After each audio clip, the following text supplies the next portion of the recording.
Thanks, Todd. I do remember that too, and it was the shovel play that we were down in the basement, and Todd had a lot of great questions. So great to see Todd. Great to be here today, here with three great guys: Marvin Harrison Jr., Cade Stover, and JT Tuamolau. I thought it was great, as we came over here this morning, just sort of a cross section of our team. You take a guy who's from Philadelphia, went to the prep in Philly. Dad's, hanging in the rafters here. Tremendous wide receiver. Then you have Cade Stover, who's grew up in Lexington, Ohio. Family owns a farm, playing tight end. At a high level, and then JT from Seattle, Polynesian background, who is here playing defense. So it's similar to our whole team this year, which we're excited about getting going here. I know everybody is this time of year, but we've had a great off season. We have great leadership, and just fun to be around a great team who enjoys being around each other, but is also just very diverse in so many different ways, but has the same mindset every day, going to work. So. Looking forward to this season and open to whatever questions you guys have.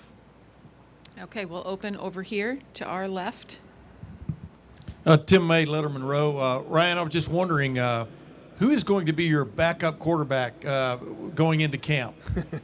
I'm asking that the backhanded way, obviously. That's good. But have you seen anything the last couple of months that have given you any kind of definition there? I figured you'd try it that way because the other ways haven't worked for you yet to know the starter. Well, I thought I'll start with Lincoln. Lincoln is stepped in and been very surprised with just his approach. Been really impressed with how it doesn't seem too big for Lincoln. He's very athletic. He's learning. He's got a long way to go. He came in the summer, but excited to have him here. Tristan has done a great job as being a coach, being a guy who wants to be a coach, but he's taken those guys under his wing, understands the offense now at a high level, and so he's going to help provide depth for us. And that's important because this is the most depth we've had, as you know, Tim, in a long time at the quarterback position, which will allow us to do some things maybe we haven't done in the past. And then you have Devin and Kyle, and they've both had very good summers. They both have shown leadership, and Mick has really put them in situations to do that. Now it's going to be time to go put it on the field. And, we obviously would like for someone to emerge here quickly, but, we'll kind of have to see once we get on the field. We'll stay over here to our left. Hi, Ryan. Dave Biddle from 24/7 Sports over here to your left. Hi, Dave. How do you feel about your offensive line entering camp? Is it your biggest concern? And just how do you feel about that group, Ryan? I think the two areas, just in terms of guys going into a conference game on the road, we did that a couple years ago against Minnesota. Last year, we're playing Notre Dame at home, and this year it's Indiana on the road. Your concern is guys who haven't played, guys that don't have the experience, and the two guards have played, and the two tackles in the center haven't. Now, I'm excited about some of our options there. Josh Fryer is really, looks good. He cut weight. He's doing better. Tegra.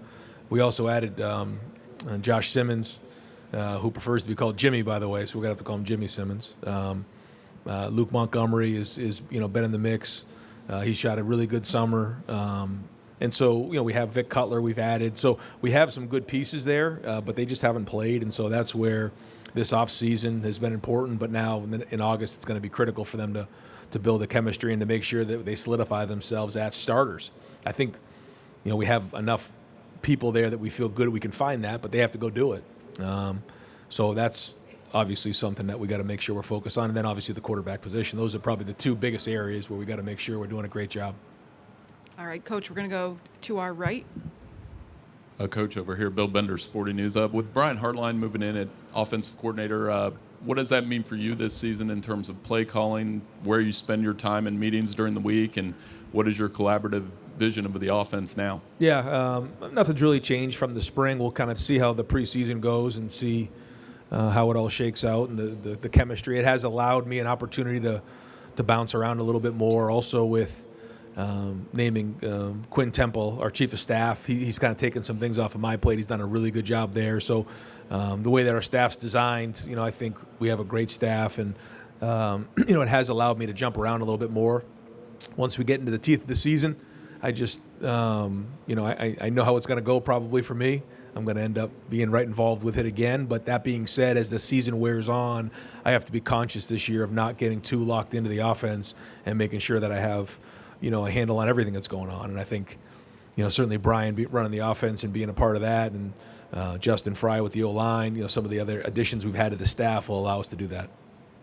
Coach, we're going to go here to our left. Hey, Ryan, Patrick Murphy from 24/7 Sports and Bucknuts. A lot of the talk this offseason outside the program, I know, has been about the way the season ended. I'm curious just how much that conversation takes place internally about those final 2 games of last year. Yeah. I think it started off with, the way the regular season ended, and then that whole bowl prep leading up to it. There was just, a lot of focus, a lot of, conversation about making sure that, we finished the season the right way, and we came up, a couple plays short, and that was not easy to do. And so as you replay, a few plays here, a few plays there, really in both of those games, it's motivating. And so what we did this offseason, I think you heard me talk about it, is everything we did in the offseason was about competing. Because, when you're in matchup games, it comes down to a handful of plays. There are times during the season where that's not the case.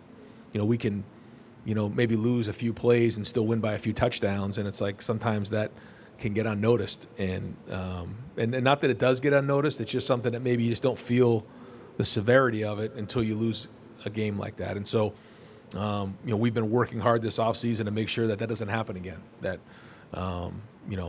in every game, no matter who we're playing, we understand that it can come down to a couple plays, and certainly in matchup games, we've got to win those games. And explosive plays certainly is what really was our Achilles heel going down in those last 2 games. And we know that we've talked about it. How much do we talk about the rivalry game and winning at the end of the season? We talk about it every day. We do.